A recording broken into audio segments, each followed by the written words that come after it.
Greetings everyone, and welcome to this video on the Bayesian independent samples t-test. Before proceeding further with the analysis, I would highly recommend viewers to watch the introductory video on Bayesian analysis in my Bayesian analysis playlist. I have put the link down in the description below. Now on to the Bayesian independent samples t-test. Similar to the frequentist independent samples t-test, the dependent variable needs to be continuous. The observations in both groups should be random samples from the population. The dependent variable should be normally distributed in both populations, and the population variances in both groups should be homogeneous.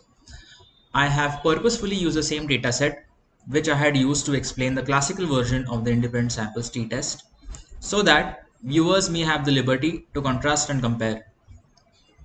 This data is from a study which measures two groups of students' reading test scores. One group which was given reading lessons previously, that is the treatment group, and the second group which was used as control. As we can see, the dependent variable is continuous and the independent variable is nominal. Before conducting the study, let's say we had prior knowledge that the reading lessons are likely to improve reading scores.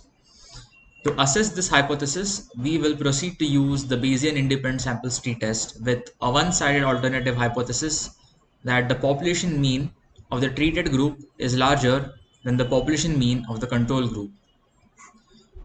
To apply the test, we will select on this drop-down for t-test and use the Bayesian version of the independent samples t-test.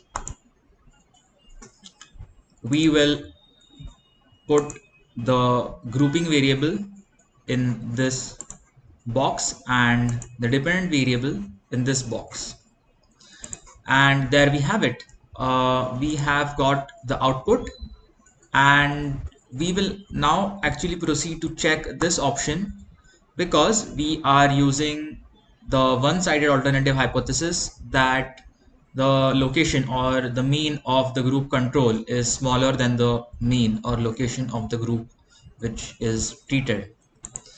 So that's it for this video. Thanks for watching, and I'll see you in the next video which explains different input options to get more results from this test.